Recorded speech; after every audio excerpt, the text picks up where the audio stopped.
What is going on, my fellow Division 2 agents? Welcome back to the channel. It's D Werewolf Gaming, back with another Division 2 video.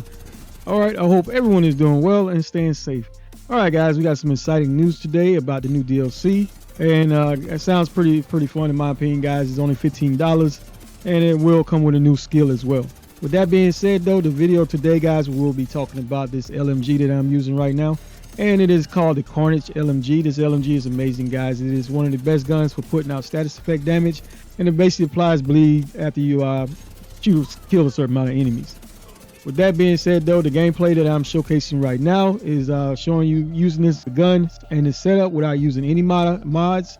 And then we will go over the build breakdown shortly, guys, and shortly after that I will give you more gameplay with the same build using the modifications, just to show to show you both ways that this build works with and without the mods. All right guys, I want to give a big thank you to everyone that continues to support me on my channel, especially those who always have something positive to say. All right, so let's go over this build breakdown real quick. Start the show, like I said, guys, is the Carnage LMG. As you can see, it is fully maxed out, guys, with the middle attributes being fully maxed out with LMG damage, 12% damage to target out of cover, and 6% damage to armor. I do have a weapon expertise of 18% on this gun. And one of the main issues with this gun, guys, is the accuracy and the weapon stability. But the talent that comes on this gun is the called Perfect Sadist. And it amplifies weapon damage by 35% to bleeding enemies. After 3 kills, it applies bleed on the next enemy that you hit. The mods I have critical hit chance plus 50 rounds stability, and another 5% critical hit chance mod. Alright, for the secondary, guys, you could have went with whichever weapon you prefer. I did use the Scorpio shotgun because this gun does apply status effects. As you can see, the core attributes are fully maxed out with a weapon expertise of 20%. The talent on this gun is called Septic Shock, and shooting the target applies stacks of venom, which lasts for 10 seconds. Increasing stacks add more severe debuffs to the target. At 2 stacks, guys, you're getting poison. 4, you're getting disorient. At 6, you're getting shock, and at 9, you're getting basically targets take 20% additional damage from all sources, but the stacks no longer occur. And the duration of the status effects is based on the amount of percentage of pellets that actually hit the target. The mods that come automatically in this gun is 10% reload speed, critical hits chance of 10%, plus 10% weapon handling, and a stability mod. All right, for the mask, guys, I did go with the Coyote's mask. As you can see, guys, the core attributes are fully maxed out, and the middle attributes I was going for either critical hit chance or critical hit damage. Talent, it is called Pack Instincts, and basically you and all allies gain a bonus based on the distance of the last enemy you hit. From 0 to 15, guys, you're getting 25% critical hit damage. 15 to 25, you're getting plus 10% critical hit chance and 10% critical hit damage. And 25 and further on out, guys, you're getting 25% critical hit chance. Overall, this mask is great for any type of damage build. All right, so I did have the ongoing directive 2-piece set, well, 4-piece set on, guys. All right, and with this set, I did have on the chest piece, which 2 pieces gives you plus 15% status effect, with 3 pieces giving you 30% reload speed. 4 pieces, you basically get the talent, the rules of engagement, and shooting the status effect enemy will apply a mark. After you kill that marked enemy, you guarantee a full clip of hollow point ammo, guys, for you, and half of the clip for anybody within your party. The marks last for 10 seconds. And hollow point ammo basically amplifies weapon damage by 20% and also applies bleed on the enemies that you are firing at. Whenever you have the chest piece on, guys, is what really makes this great, is it amplifies that damage even more. But the core attributes there are weapon damage, with the middle attributes being out of critical hit chance and critical hit damage. The talent on the chest piece is called Parallel Rounds, and it basically increases hollow point ammo weapon damage to 50%. The bonus does not apply to anybody that is in your party, though. All right, I did have the ongoing holster as well. I did have a weapon core and a 6% critical hit attribute, critical chance cement. I did have on the knees as well with a weapon core with critical hit damage, 12%. And for the gloves, it was the ongoing directive gloves as well with a weapon damage with 12% critical hit damage attribute.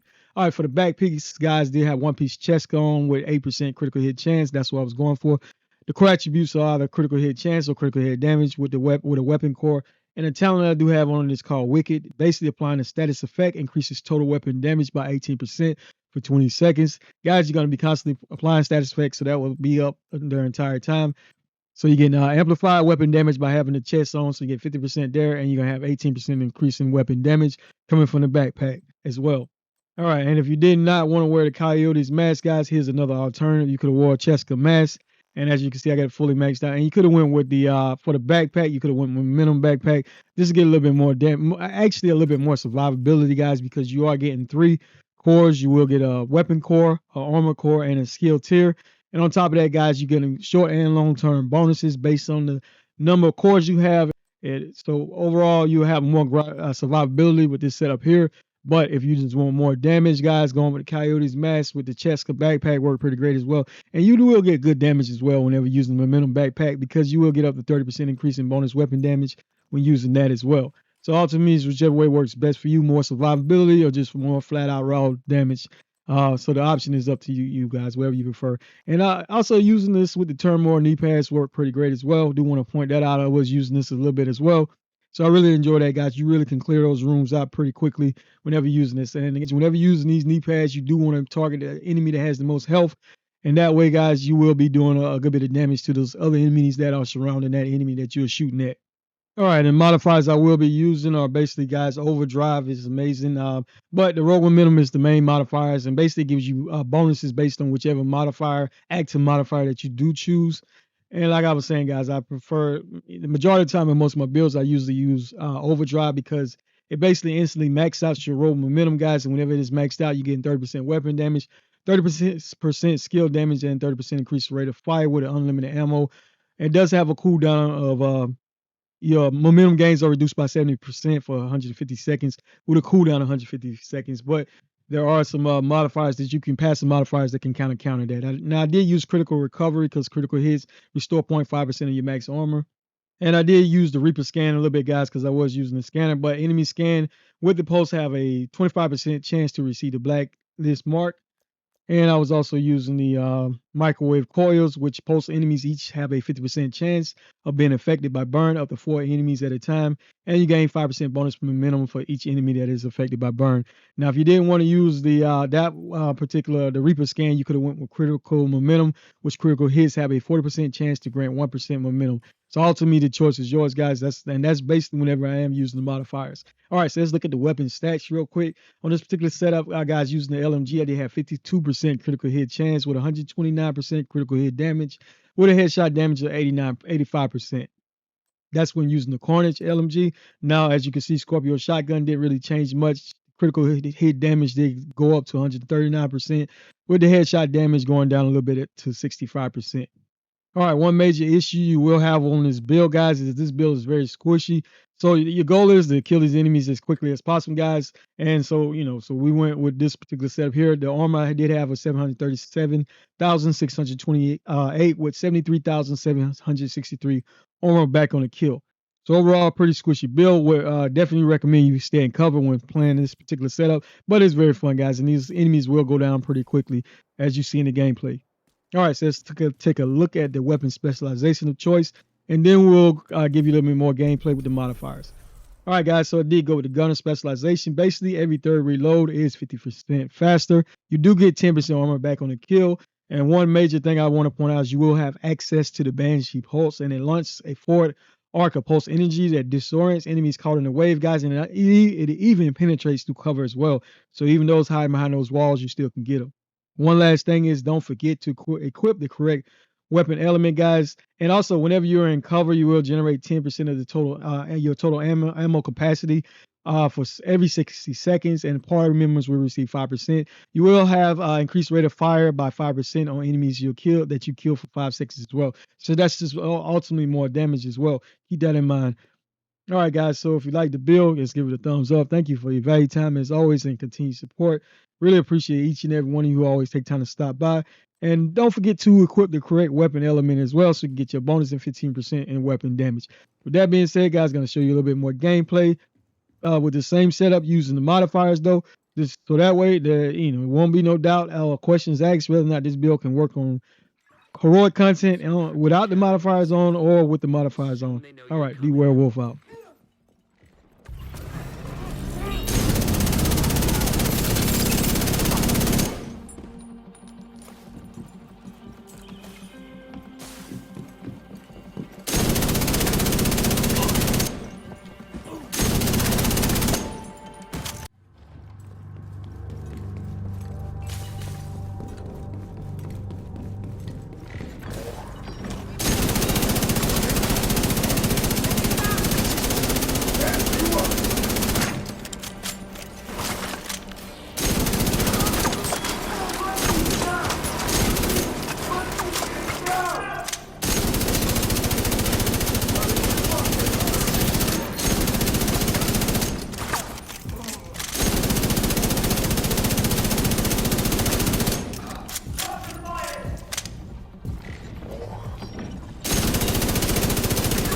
squad has been neutralized. One priority target remains. Weapons free. Weapons free.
Download initiated.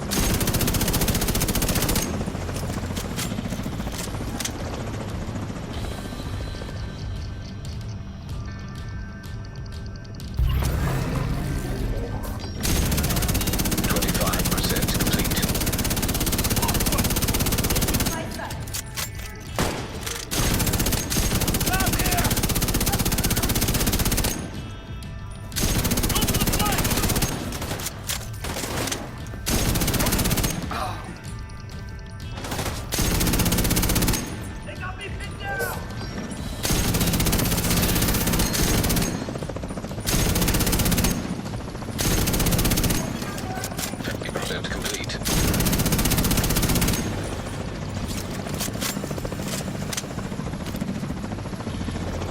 Targeting hostile.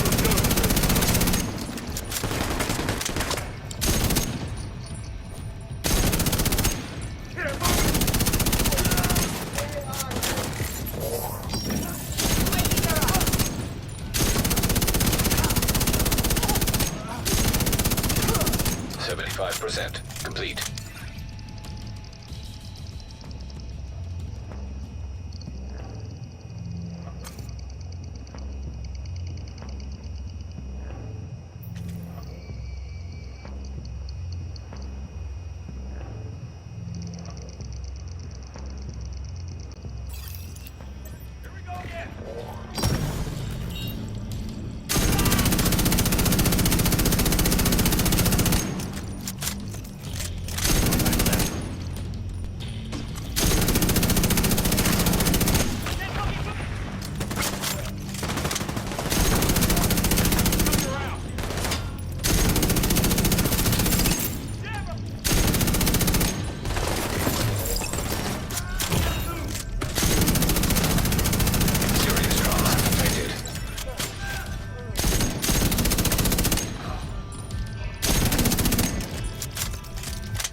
All 3 priority targets down to the count.